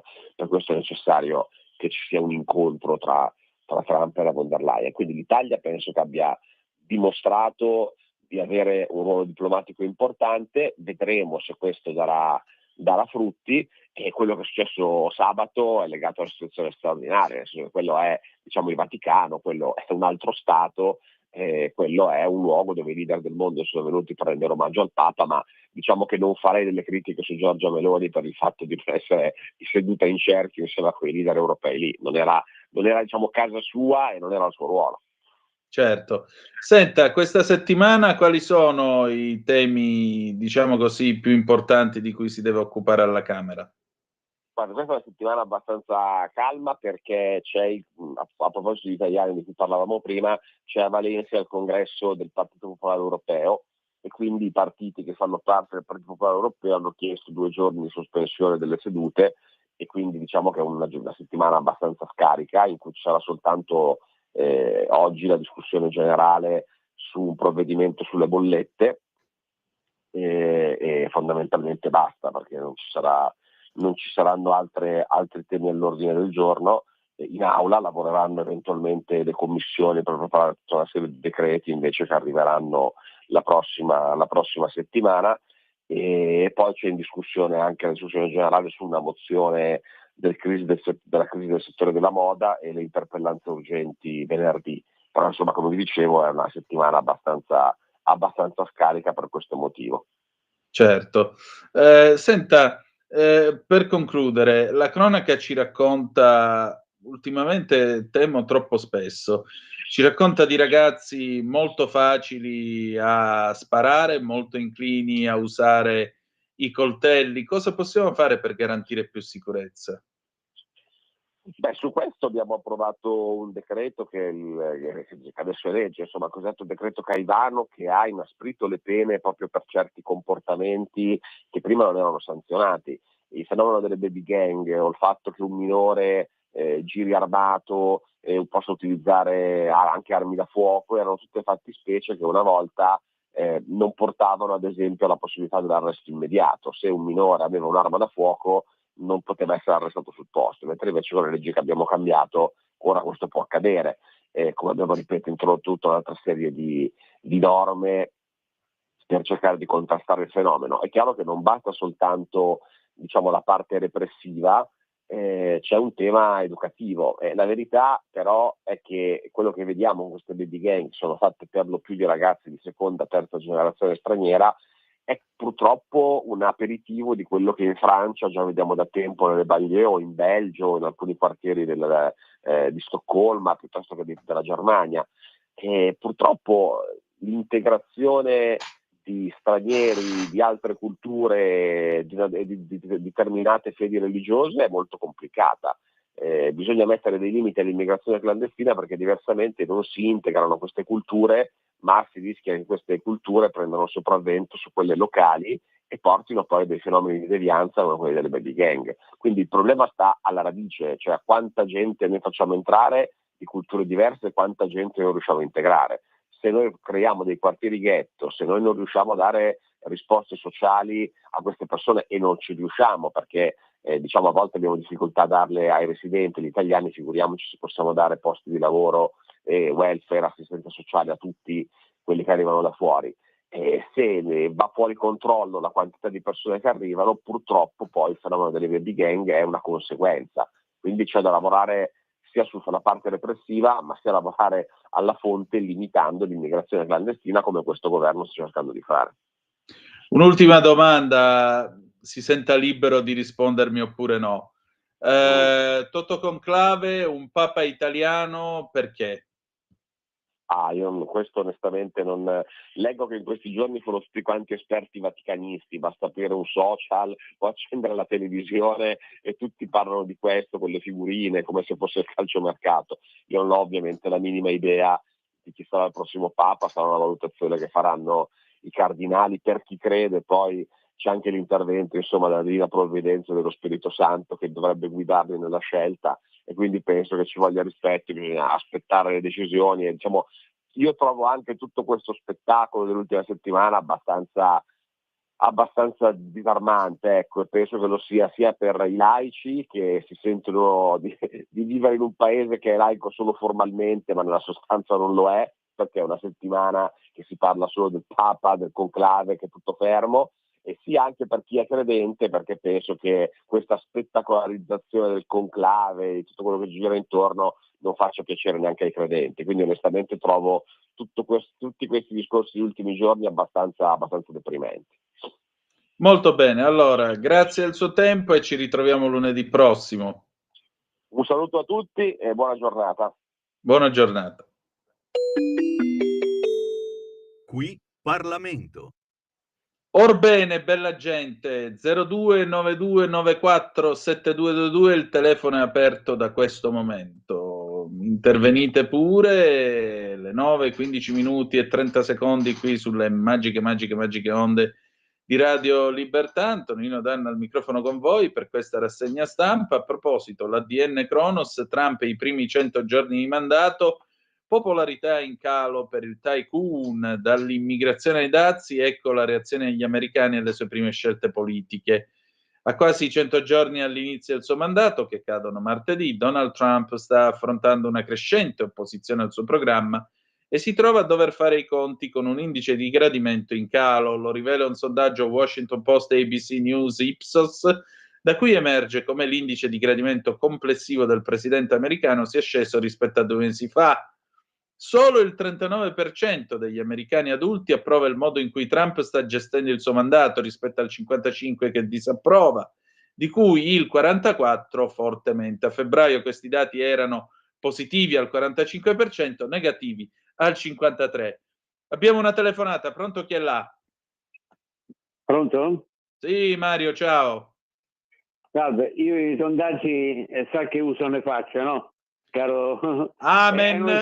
Andiamo avanti.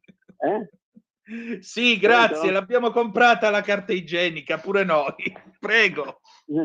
Sì, che erano gli stessi sondaggi, poi tra l'altro Washington Post, New York Times e CNN, cioè tutti, sono tutti per i democratici, di una certa quelli. tendenza politica, erano gli stessi sondaggi che dicevano che Kamala Harris a settembre avrebbe vinto a valanga su Trump, se lo ricorda Danna, no? A voglia. A settembre Harris era già presidente, Trump, vabbè, lasciamoli stare per i sondaggi.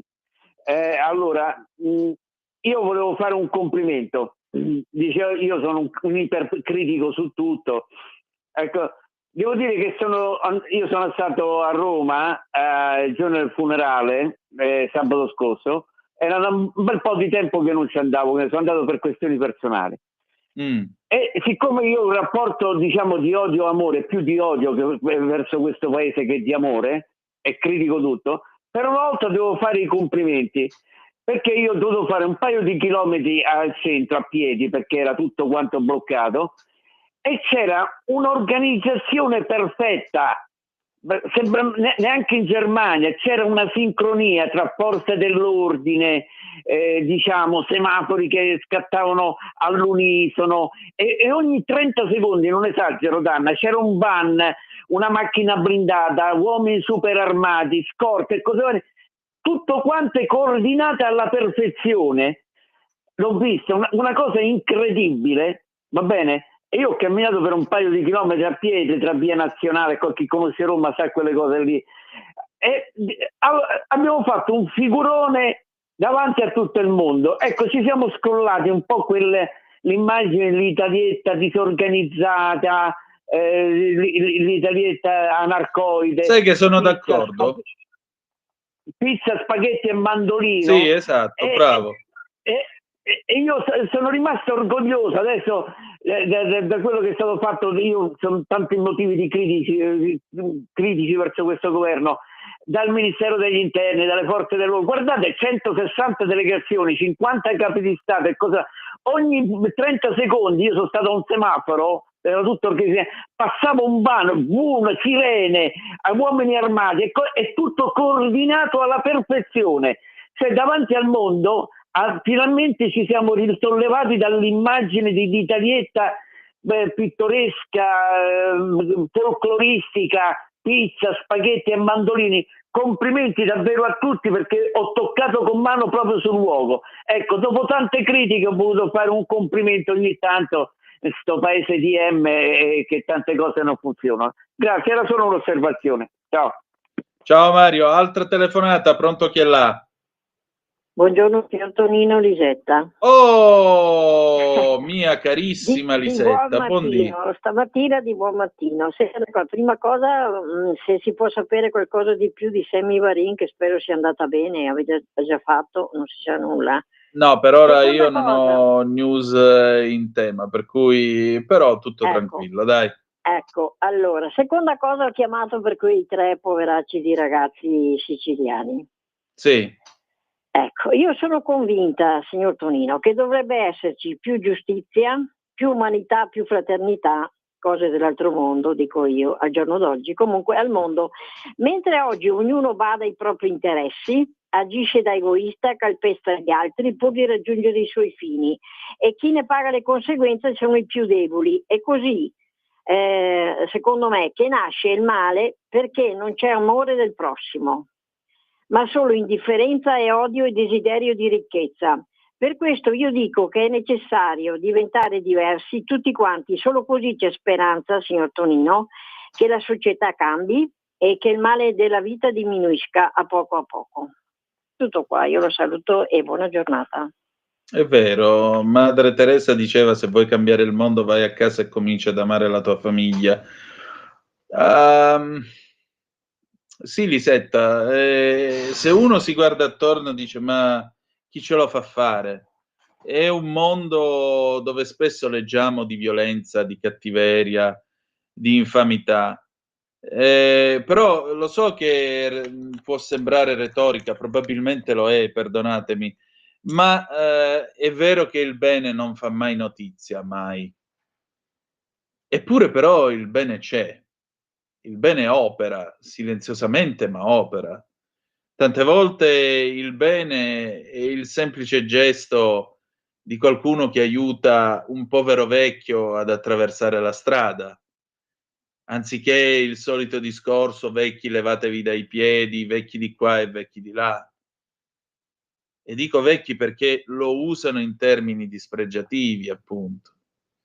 Alle volte c'è magari ancora un'Italia là fuori, e c'è, potete stare tranquilli che c'è, che interviene facendo la spesa per chi non ce la fa ad arrivare alla fine del mese, che interviene dando da mangiare ai disperati, e tutto questo senza fare tante sceneggiate, tutto questo senza fare tanta pubblicità.